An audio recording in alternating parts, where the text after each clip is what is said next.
Iglesia, casa de refugio, Iglesia del Señor, feliz domingo, feliz oportunidad que tenemos nuevamente de decirle al Señor que lo anhelamos, de manifestar nuestra gratitud hacia el único que es digno de nuestro amor, de nuestra exaltación. Oremos juntos, Iglesia. Iniciamos este tiempo de la palabra, terminando un tiempo de alabanza y adoración tan especial como el que el Señor nos ha regalado hoy.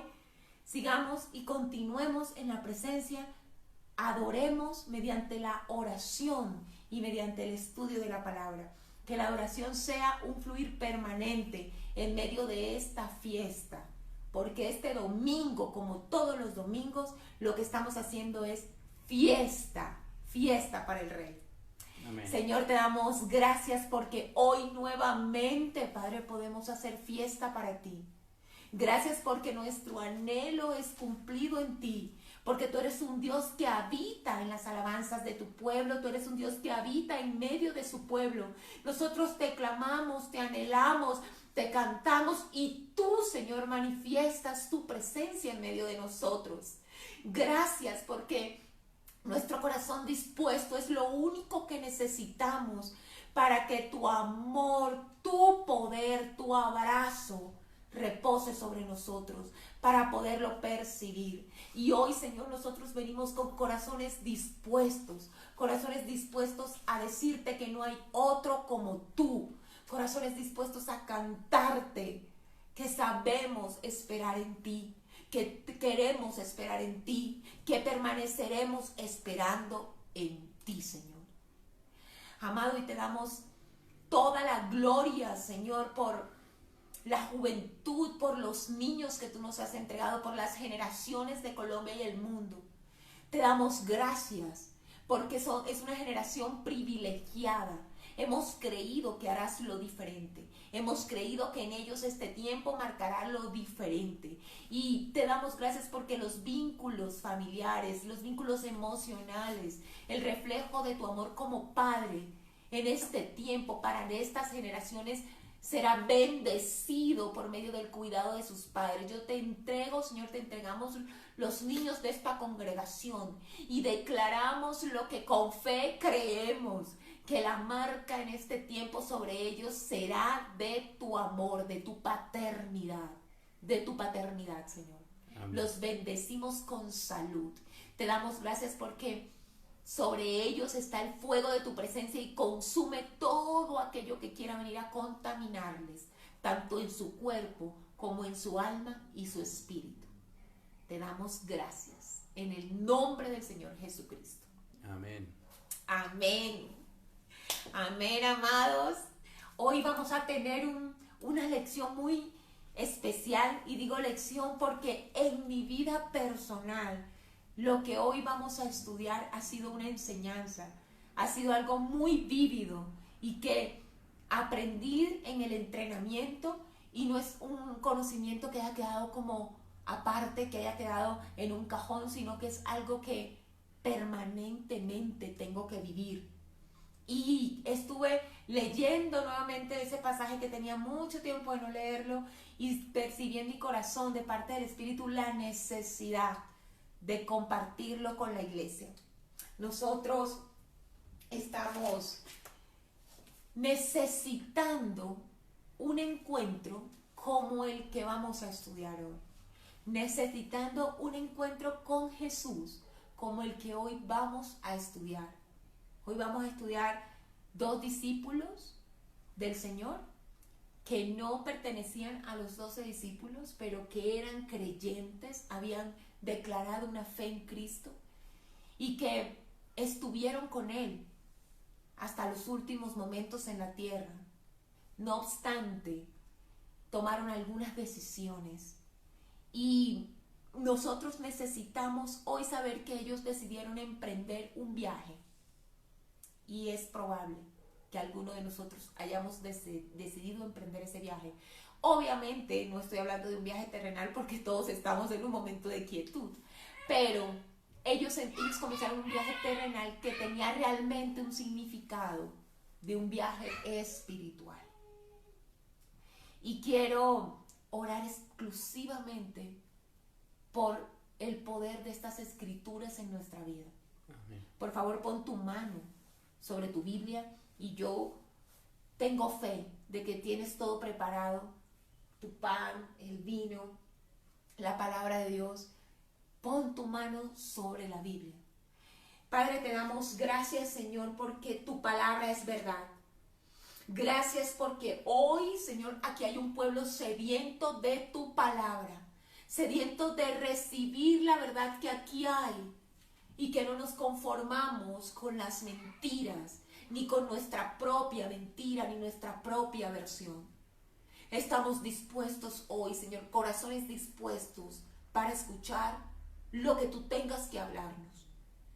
Desde ahora hacemos un pacto contigo, Señor, de recibir lo que tú hoy nos hablarás, de ponerlo en práctica, siendo tu luz la que ilumina, Señor, nuestro camino. Amén. Amén. Amén. Iglesia, abre por favor tu Biblia, vamos a ir al Nuevo Testamento, vamos a buscar en Lucas, vamos a ir al Evangelio de Lucas, Evangelio según San Lucas, como lo quieras decir, y el capítulo 24, puntualmente el capítulo 24 del versículo 13 al versículo 31. La lectura va a ser un poco larga, iglesia, pero nos vamos a deleitar pudiendo desmenuzar de una manera muy puntual este pasaje y por eso pues vamos directo al punto. Espero que ya lo tengas. Aquí Flavio me hace señitas. Si ya lo tienes, porfa, di amén, lo tengo, manda foto de tu versículo. Y Flavio me está Amén, permanentemente manteniendo conectada con la iglesia. Lucas 24, 13, 31. He aquí, dos de ellos iban el mismo día a una aldea llamada Emaús, que estaba a 60 estadios de Jerusalén, e iban hablando entre sí de todas aquellas cosas que habían acontecido. Sucedió que mientras hablaban y discutían entre sí, Jesús mismo se acercó y caminaba con ellos. Mas los ojos de ellos estaban velados para que no le conociesen. Y les dijo: ¿Qué pláticas son estas que tenéis entre vosotros mientras camináis? ¿Y por qué estáis tristes? Dos preguntas. Respondiendo uno de ellos, que se llamaba Cleofas, le dijo: ¿Eres tú el único forastero en Jerusalén que no ha sabido las cosas que en ella han acontecido estos días? Entonces él les dijo: ¿Qué cosas? Y ellos le dijeron: de Jesús Nazareno, que fue varón profeta, poderoso en obra y en palabra delante de Dios y de todo el pueblo, y cómo le entregaron los principales sacerdotes a nuestros gobernantes a sentencia de muerte y le crucificaron. Pero nosotros esperábamos que él era el que había de redimir a Israel. Y ahora, además de todo esto, hoy es ya el tercer día que esto ha acontecido. Aunque también nos ha asombrado que muchas mujeres de entre nosotros, las que antes del día fueron al sepulcro y como no hallaron su cuerpo, vinieron diciendo que también habían visto visión de ángeles, quienes dijeron que él vive. Y fueron algunos de los nuestros al sepulcro y hallaron así como las mujeres habían dicho, pero, muchos peros, pero a él no le habían visto. Entonces él les dijo: oh insensatos y tardos de corazón, para creer todo lo que los profetas han dicho. ¿No era necesario que el Cristo padeciera estas cosas y que entrara en su gloria? Y comenzando desde Moisés y siguiendo por todos los profetas, le declaraba en todas las escrituras lo que de él se decía. Llegaron a la aldea donde iban y él hizo como que iba más lejos, mas ellos lo obligaron a quedarse diciéndole: quédate con nosotros, porque se hace tarde y el día ya ha declinado. Entró pues a quedarse con ellos, y aconteció que estando sentado con ellos a la mesa, tomó el pan y lo bendijo y lo partió y les dio. Entonces, conmigo, entonces les fueron abiertos los ojos y le reconocieron, mas él se desapareció de su vista. Miren, amén, amén, amén. Iglesia, este pasaje, debo confesar que tenía un buen tiempo de no estudiarlo, y estudiarlo fue un refrigerio para mí. Y he pedido al Señor que sea un verdadero refrigerio para la iglesia.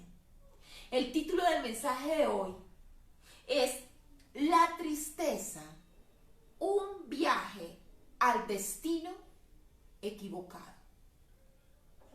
La tristeza, un viaje al destino equivocado. Mire que es tremendo ver cómo aquí nosotros tenemos dos discípulos del Señor Jesucristo. Dos discípulos que la Biblia, la palabra, nos menciona el nombre de uno, Cleofas. Y muchos asumimos, yo me incluyo, que el otro discípulo realmente era discípula. Y creo que era su esposa. Se llamaba María. Y las escrituras en Juan nos dan testimonio de que era la esposa de Cleofas y que ella estuvo con el Señor Jesús en el momento en que expiró en la cruz. Hacía parte, estuvo con Juan. Y es tremendo porque cuando veo estos discípulos, yo me impacto, porque a pesar de no ser de los 12 discípulos, bueno, algunos piensan que era él y un hombre, que eran 2 hombres, en especial tengo más convicción de la otra versión, pero no estamos seguros. Entonces no nos lo podemos dar por hecho. Pero lo que sí podemos dar por hecho es que por lo menos Cleofas, uno de los que iba ahí, era un hombre con una convicción fuerte en el Señor, que había estado su esposa, había estado allí hasta el final. Mire, habían hecho lo que los otros 11 no. Recuerde que allí solo estuvo Juan, pero estaba también esta María. Y es impresionante, porque nosotros sabemos por el relato, cuando inicia, creo que está en la imagen, ahorita la ponemos, cuando el relato inicia, nos está mencionando incluso hasta el periodo de tiempo. O sea, nosotros podemos saber que esto se llevó a cabo el mismo domingo y puede ser en las horas de la tarde, antes de que caiga la noche. Y lo que sucedió, comenzó toda esta tragedia o toda esta confusión, todos estos acontecimientos dolorosos que tuvieron que atravesar los discípulos, comenzaron pues el jueves en la noche. Y ya estamos en domingo, casi noche, la tarde. Y resulta que nosotros estamos viendo unos creyentes verdaderos que hasta el viernes estuvieron firmes allí, vieron morir al Señor en la cruz. Y el domingo toman una decisión. Toman la decisión de salir de Jerusalén. Toman la decisión de ir a Emaús. Y aunque de manera inmediata nosotros no podemos sacar deducciones de si esa decisión fue correcta o no, cuando seguimos leyendo el capítulo 24 no nos queda duda de que sí fue un error. Porque el Señor Jesús, luego que aparece, esto ya es al final del capítulo, casi al final, les da una instrucción, les dice: pero quedaos vosotros en la ciudad de Jerusalén hasta que seáis investidos de poder desde lo alto.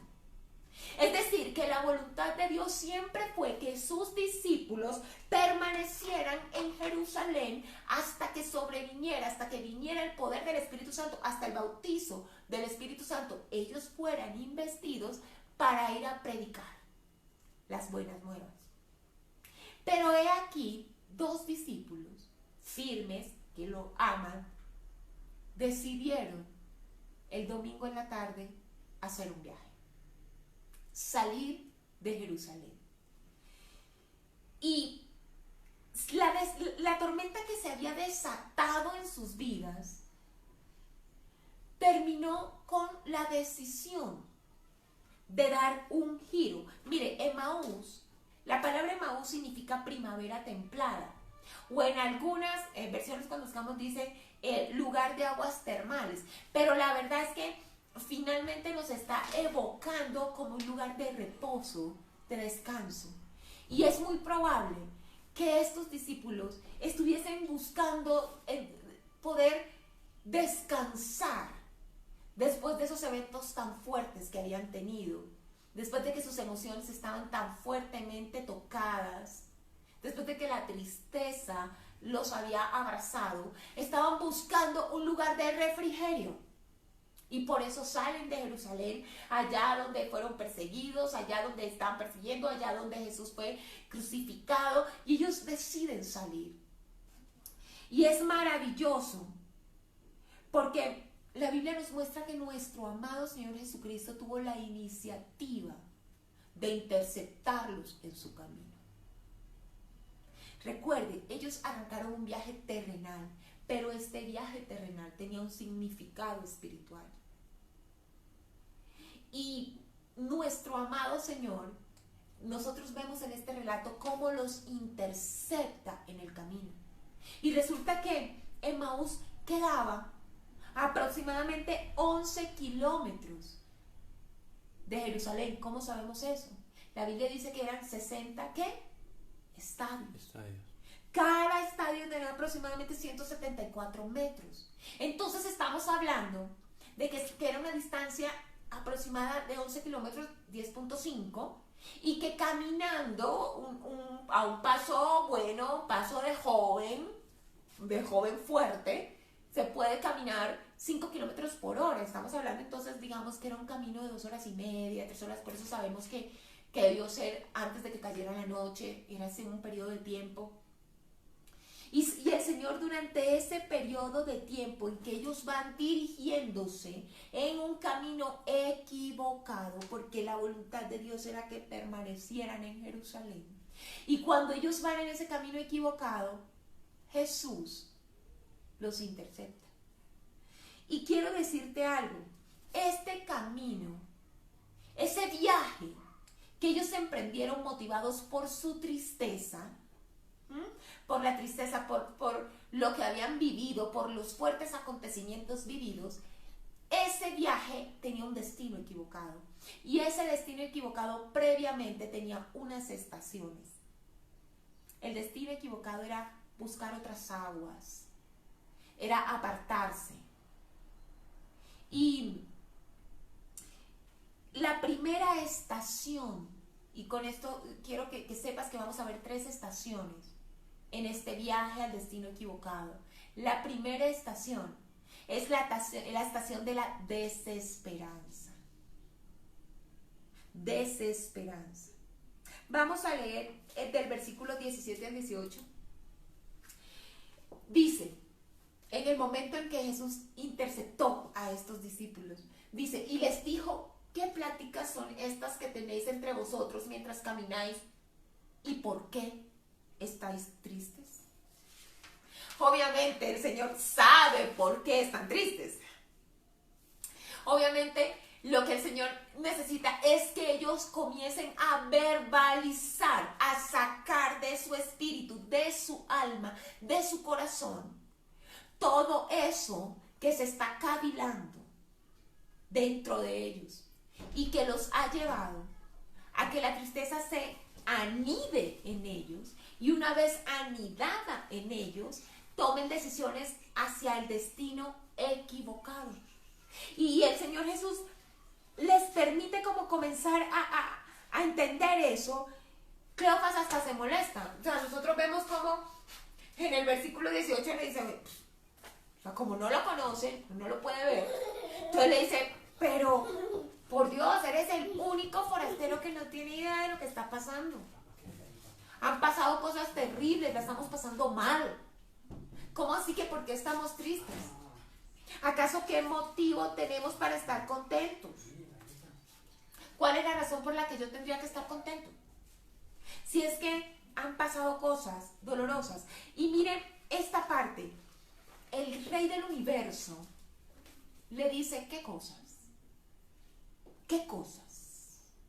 No porque Jesús no las conozca, Lo que pasa es que hay una versión en esos discípulos de esas cosas.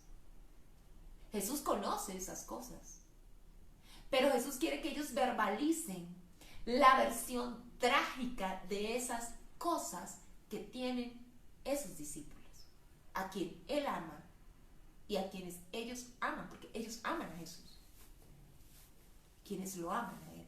Y Él les dice, ¿qué cosas? Quiero que entendamos algo. La tristeza es un sentimiento de dolor anímico. Tengo anotado porque esa definición básica significa mucho en este estudio. Tristeza, sentimiento de dolor anímico producido por un suceso desfavorable que suele manifestarse con un estado de ánimo pesimista, una insatisfacción y una tendencia al llanto. Esta es una definición secular de cualquier diccionario. Y resulta que ellos arrancan llenos de ese estado anímico de dolor por ese suceso que a sus ojos fue desfavorable y comienzan a narrar con el pesimismo, la insatisfacción y la tendencia al llanto, por decirlo de una forma propia, de una tristeza que es según el mundo. Más adelante vamos a explicar.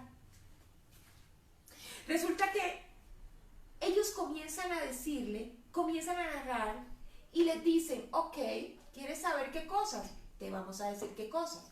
De Jesús Nazareno, que fue varón profeta, poderoso en obra, dice la palabra de Dios, y en palabra delante de Dios y de todo el pueblo. Y cómo lo entregaron los principales sacerdotes y nuestros gobernantes a sentencia de muerte y le crucificaron. Pero, y lea, nosotros esperábamos. Después dice, esperábamos que él fuera el Redentor. Nosotros esperábamos. Quiero decirte algo. En el estricto sentido de la palabra,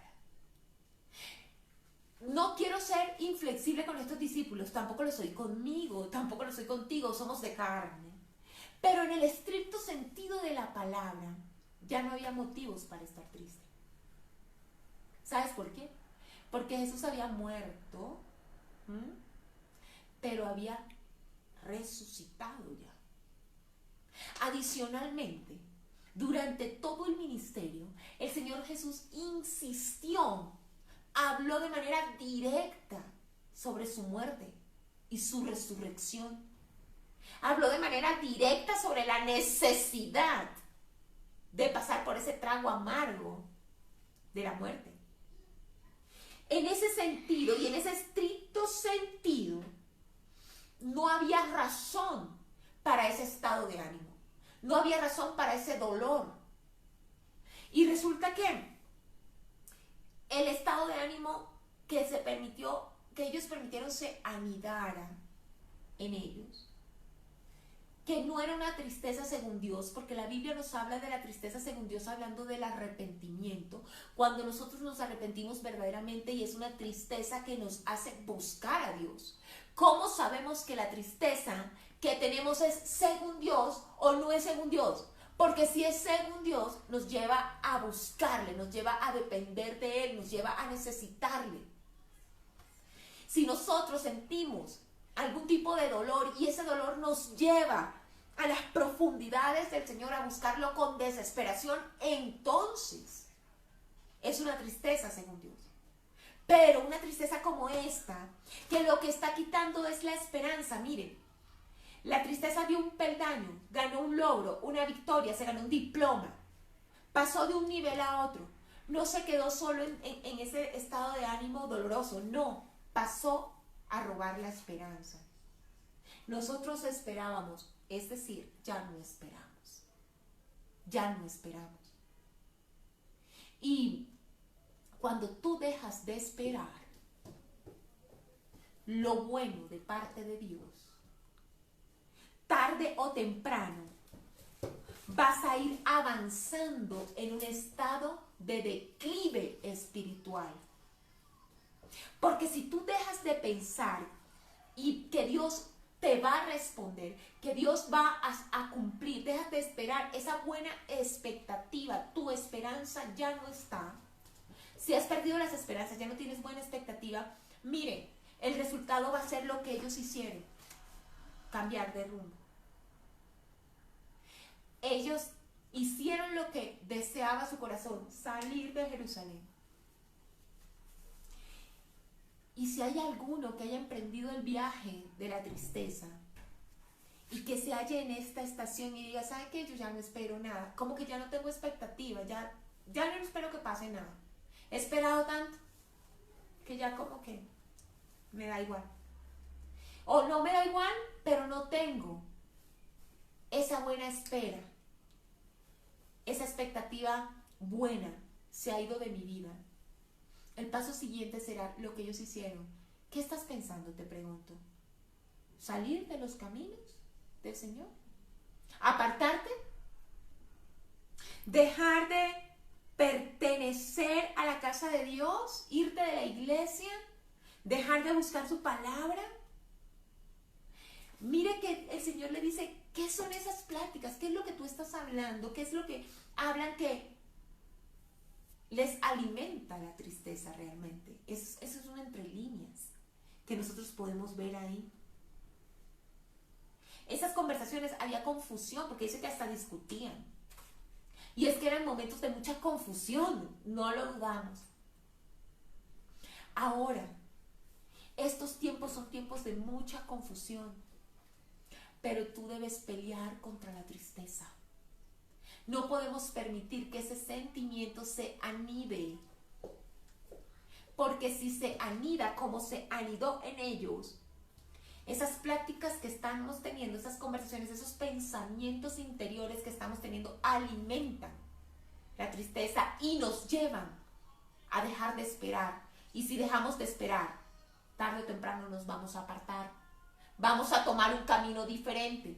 Así sea con la expectativa de un precioso Emaús, que es un Emaús falso en la medida en que no era la voluntad de Dios que ellos estuvieran en Emaús. Tan no es que los busca, los intercepta, se manifiesta y ellos vuelven a Jerusalén, porque era en Jerusalén que tenían que estar. Y tú tienes que permanecer en la presencia del Señor.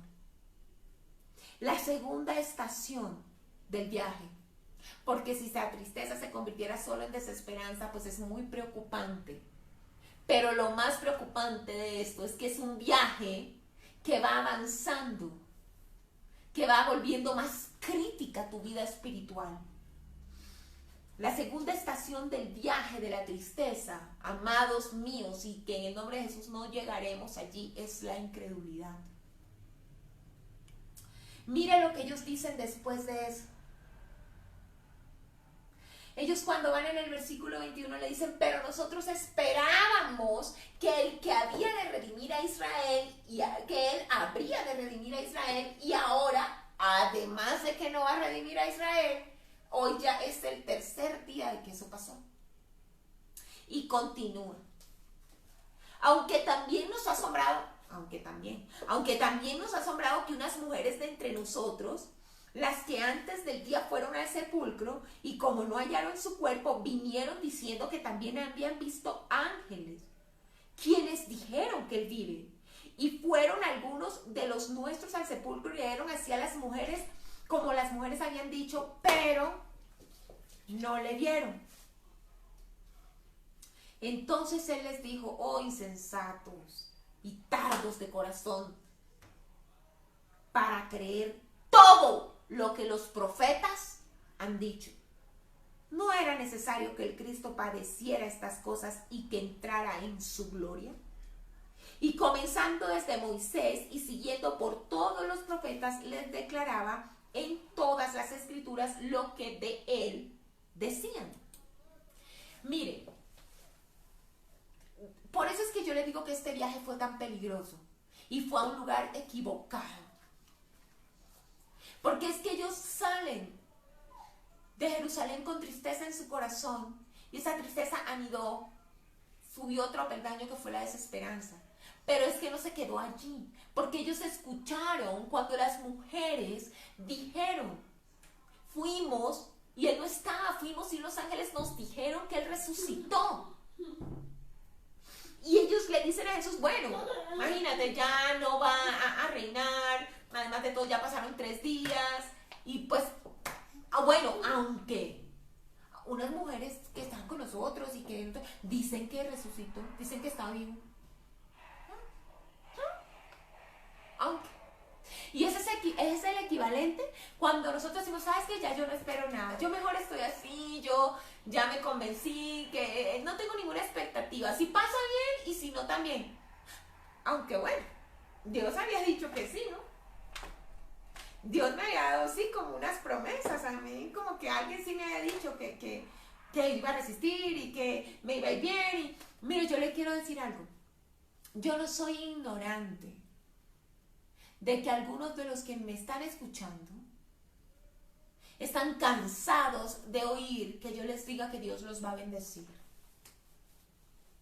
Yo no soy ignorante, yo sé que cuando hay tristeza en nuestro corazón y hay desesperanza, cuando ya no esperamos, y una persona viene a decirnos que Dios le prometió a uno lo que pues uno está esperando y anhela, o lo que uno esperó y anhela, hay cierto enojo, porque la incredulidad produce enojo. Pero mi función, mi trabajo es decírtelo. Mi trabajo es no callarlo. Miren cómo el Señor Jesús les exhorta, porque es que ellos en lugar de creer lo que estas mujeres dijeron, ponen la cereza del helado y dicen, bueno, unos discípulos fueron a comprobar eso, cuando llegaron pues no había nada, ¿no? Pero no estaba. Es decir, esto es curioso, porque es que lo que fue señal de que Jesús había resucitado y era que no estuviera en la tumba, para estos dos discípulos venía siendo señal de que estaba muerto. O sea, malo si sí, malo si no. ¿O qué? ¿Era mejor haber encontrado el cuerpo? Era una victoria que no estuviera el cuerpo. Había una versión. Por eso es que Jesús les dijo qué cosas. Porque es que hay una versión del espíritu de tu vida y hay una versión de la carne de tu vida. Ellos estaban sumidos en la versión de la carne. Nuestra vida tiene 2 versiones. Y ellos sumidos en esa versión carnal, le dicen, pues, pero no estaba. Y en ese momento es como si nosotros estuviésemos diciendo, pero es que yo he permanecido para comprobar la buena voluntad de Dios, sus promesas, pero no pasó nada. Yo he escuchado decir esto a personas que aman al Señor, pero que hemos entrado en estos procesos en donde la tristeza, que no es según Dios, ha ganado victorias en medio de nosotros, terreno. Nos ha llevado a perder la esperanza, la buena expectativa, y después nos lleva a debilitar la fe. Porque nos dice, ya yo esperé y no pasó. Y es allí cuando el Señor Jesús les dice, insensatos. La palabra de Dios nos dice que Pedro salió corriendo, por ejemplo, cuando escuchó a las mujeres que vieron lo que había pasado. Y la palabra dice que él fue, vio que no estaban y él se maravilló. O sea, él comenzó un proceso de fe.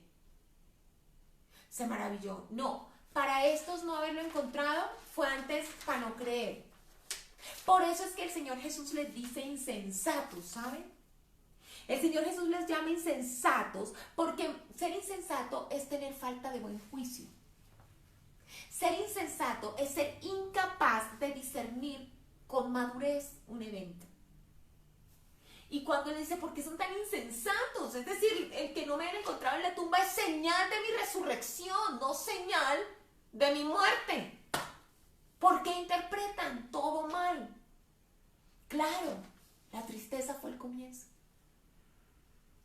Ese permitir que nuestra vida sea sumida en un estado de ánimo doloroso por la decepción, por las expectativas no cumplidas.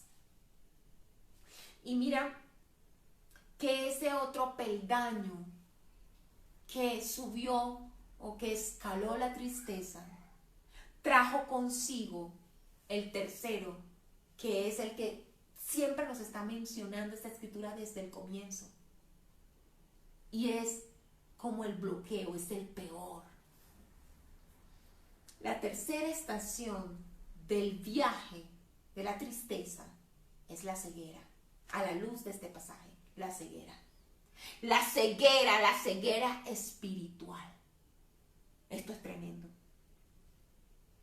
Lee conmigo, desde el versículo 27. Y comenzando desde Moisés y siguiendo por todos los profetas, le declaraba en todas las escrituras lo que de él decían. Llegaron a la aldea donde iban y él hizo como que iba más lejos. Mas ellos le obligaron a quedarse diciendo, quédate con nosotros porque se hace tarde y el día ya ha declinado. Entró pues a quedarse con ellos y aconteció que estando sentados con ellos a la mesa, tomó el pan, lo bendijo, lo partió y les dio. Entonces, ahora sí conmigo todos, amor por favor, entonces les fueron abiertos los ojos y le reconocieron, mas él se desapareció de su vista. Los ojos de estos discípulos estaban cerrados. Estaban cerrados desde que salieron de Jerusalén. Recuerdan, al comienzo del pasaje dice, habían sido velados. Pero esos ojos espirituales, incluso ellos tenían velados, pensaría yo, hasta su sentido natural, porque es que ellos lo conocían. Y tenían delante de él, en el cuerpo de Jesús, pero no podían ver que era Jesús. Y lo que había comenzado como un dolor por una decepción, por una expectativa de que él fuera el que trajera un reinado terrenal para los judíos. Esa decepción que ellos tuvieron de que su expectativa no fue cumplida había traído una herida de tristeza en su corazón. Hay muchos que nos sentimos decepcionados hoy. Decepcionados. Este año ha decepcionado a muchos. Sueños, planes, promesas, esperando que en este tiempo se cumplieran, se hicieran efectivas, y el tiempo ha pasado, estamos en julio y hemos sentido como que este año decepcionó ciertas expectativas. Y resulta que la interpretación, la versión que tenemos cada uno de este año es diferente a la versión que tiene Dios. Mire, la versión era tan fatídica, ellos estaban tan tristes que ya habían atravesado la desesperanza, habían cruzado por la incredulidad y habían llegado a la ceguera. Por eso cuando Jesús los intercepta, ellos no lo conocen. Lo llaman forastero. Le dicen, no sabes, murió Jesús. Perdón, está al frente de ellos. Y esto es tremendo porque es algo muy triste que algunos de nosotros, en algunas áreas de nuestra vida, a esta altura estemos pensando, sintiendo que Jesús no está con nosotros. Estos discípulos iban en sufrimiento porque pensaban que Jesús se había ido, que había sido asesinado, y no se daban cuenta, no podían ver que era el compañero de su camino, que estaba acompañándolos en el camino, que él en su fidelidad nunca los había dejado, pero la tristeza había bloqueado su sentido espiritual. Sus sentidos espirituales estaban bloqueados. ¿Para qué? En lo que Jesús hace énfasis cuando les dice, ¿por qué son incrédulos? Y dice, no, porque no entiende que es necesario. Sus sentidos estaban bloqueados para que ellos no entendieran. La tristeza los había ahogado y ellos no podían entender que lo que había ocurrido, como había ocurrido, era necesario. Era necesario. Y si hay algo que Dios me ha enviado a decir en este tiempo, es que este tiempo es necesario. Necesario. Nosotros tenemos que entender que la expectativa de ese reinado mesiánico terrenal no podía compararse con la expectativa del reinado eterno de Jesucristo, que fue sellado en la cruz del Calvario.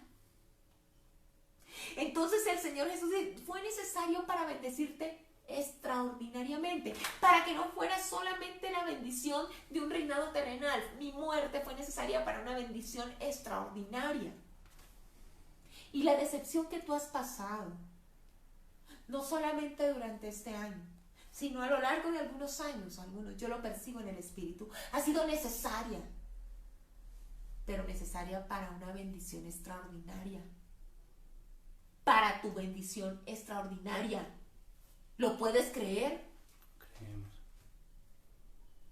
La tristeza no tiene lugar.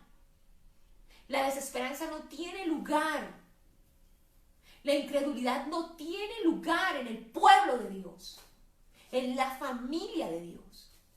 Los hijos de Dios necesitamos entender que aunque no podamos ver, Cristo está obrando.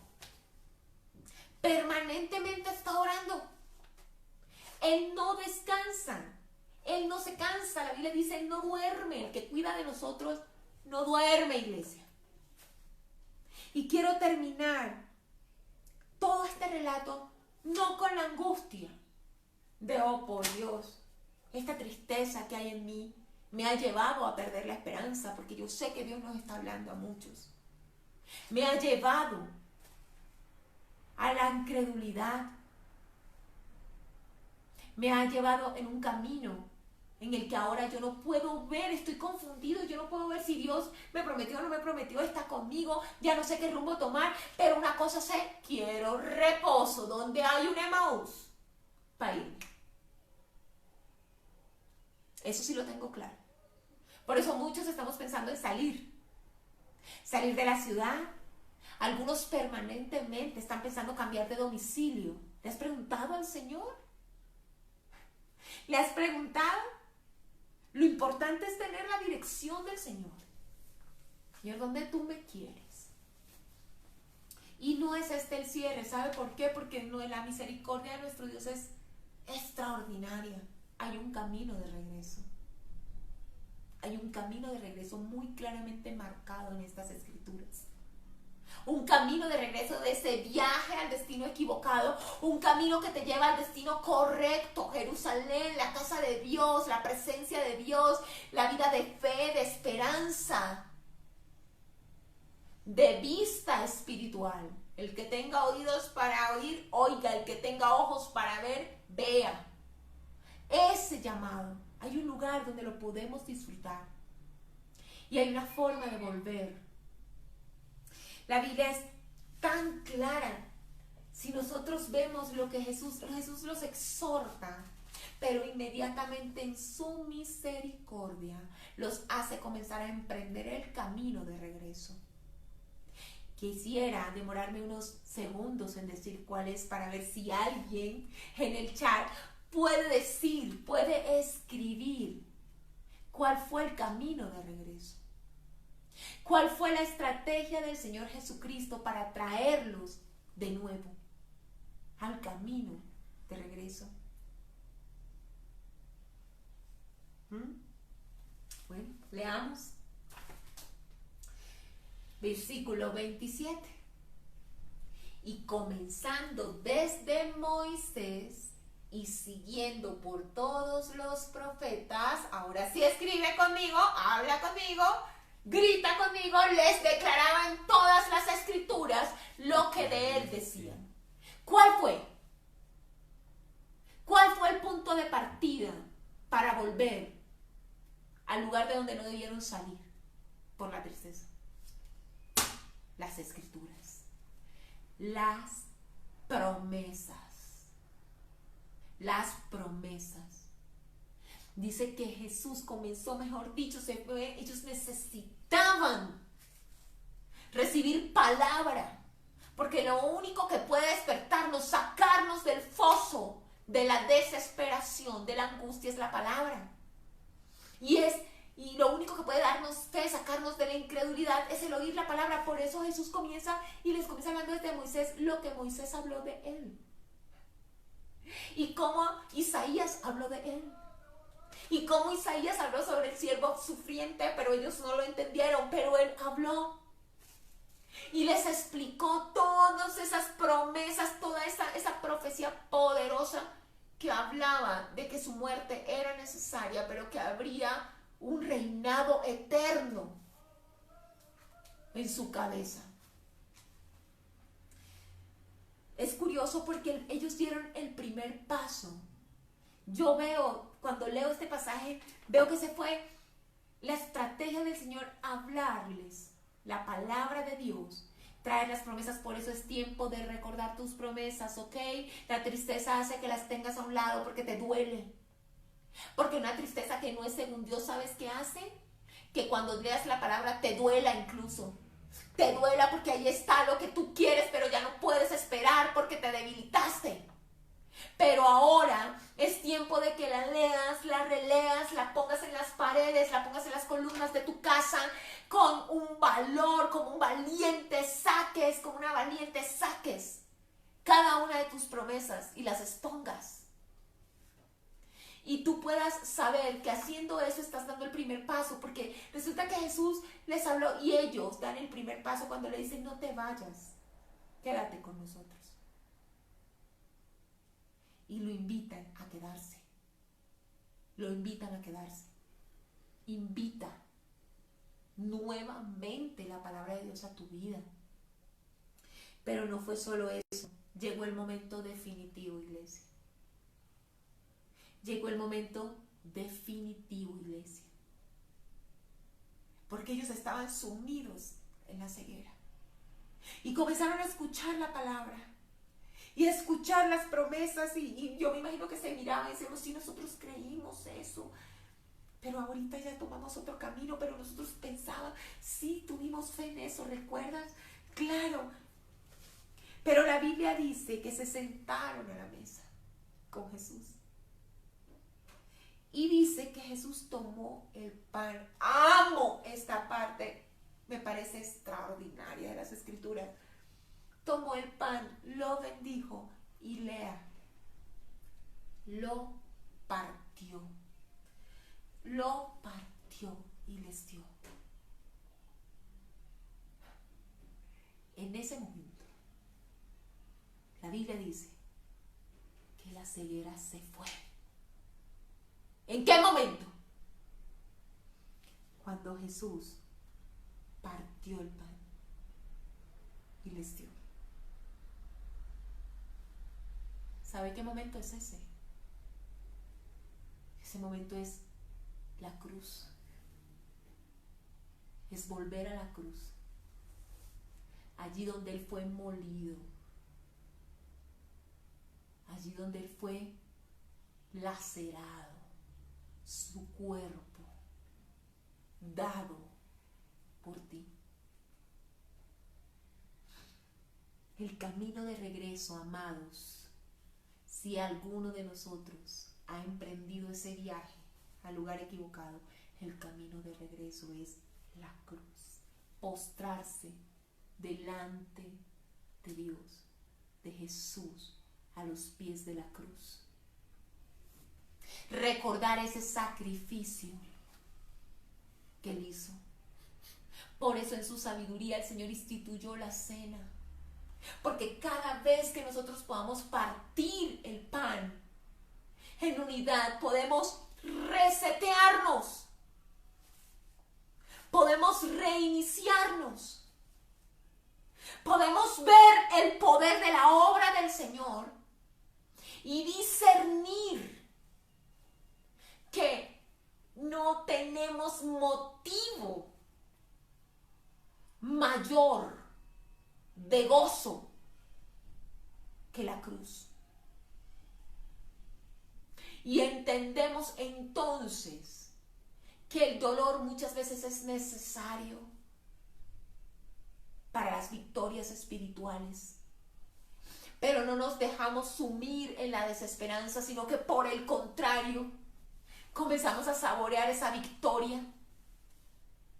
Tú necesitas hoy saber que Él puede cambiar tu tristeza en gozo.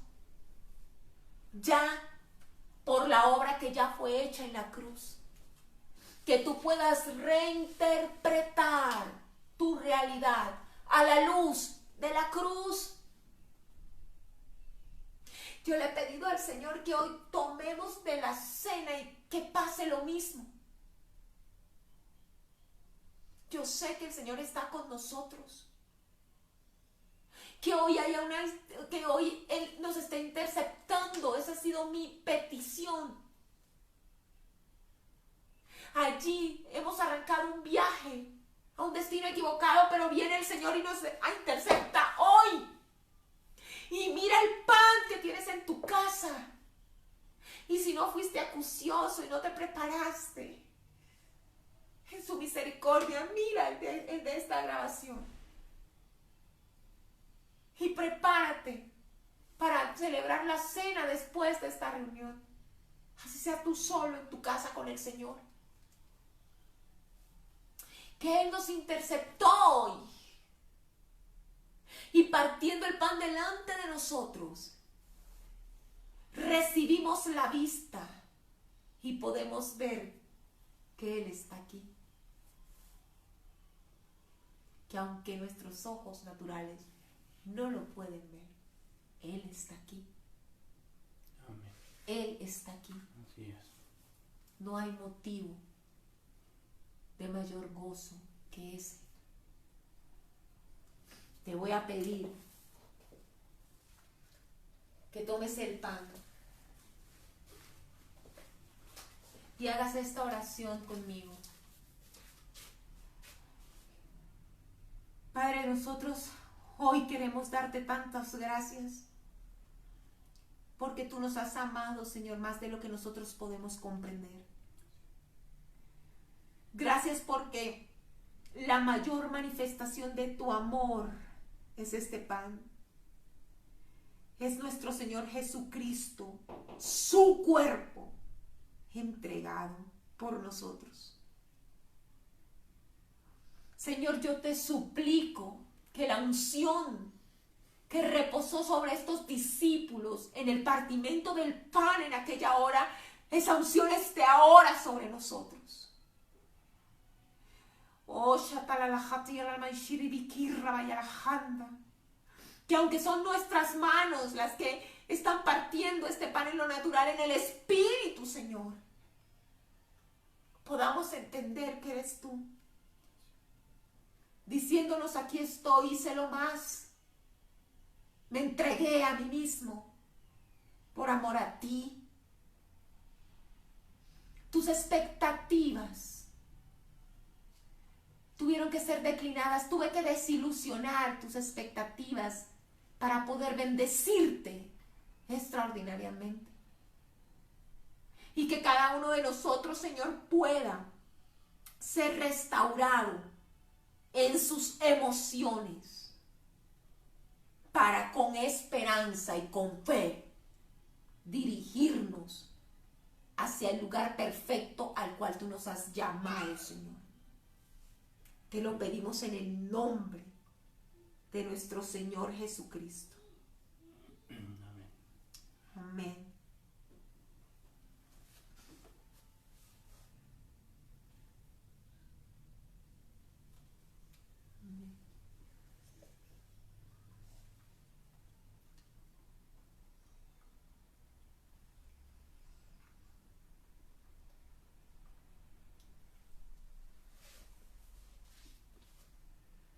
Si usted está en compañía, comparta el pan, dele a su compañero parte del pan en señal de comunión y de pacto, de renovación del pacto con nuestro Rey. Asimismo, Señor, tomamos la copa, símbolo de tu sangre, Señor, y te damos gracias porque tú eres ese buen pastor que no solo da su vida por las ovejas, sino que aun cuando éstas tomen un camino equivocado, va a buscarlas. Gracias porque tú hoy nos has interceptado en un camino que nos llevaría a destrucción. Y hoy hemos decidido, por tu amor manifestado en el derramamiento de tu sangre, retornar a tu ciudad. Amén.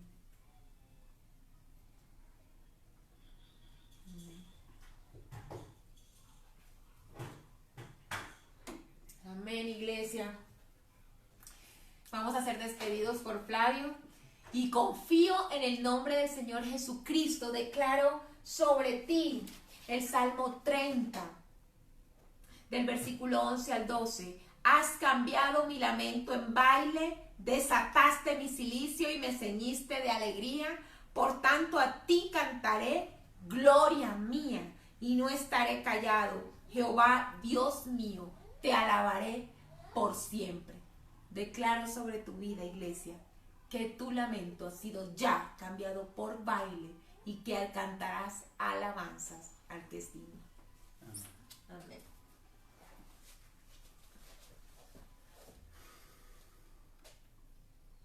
Señor Padre Santo, Padre mío, Padre nuestro, damos gracias por este día tan maravilloso, que a pesar de que estamos inmersos en la mitad de la tormenta, de que el panorama se tiende a empeorar cada día, nosotros mantenemos vivos. Amén. Mantenemos vivos en ti.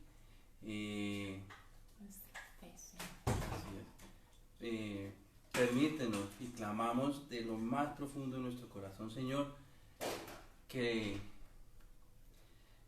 la esperanza permanezca, que no se la lleve la tristeza. La esperanza tiene que mantenerse ahí. Amén. Porque esa tristeza que hoy parece insignificante, mañana es incredulidad, pasado mañana es ceguera, y ya ciego no vamos a poder ver el camino que nos lleva a tu gloria. Permítenos eso.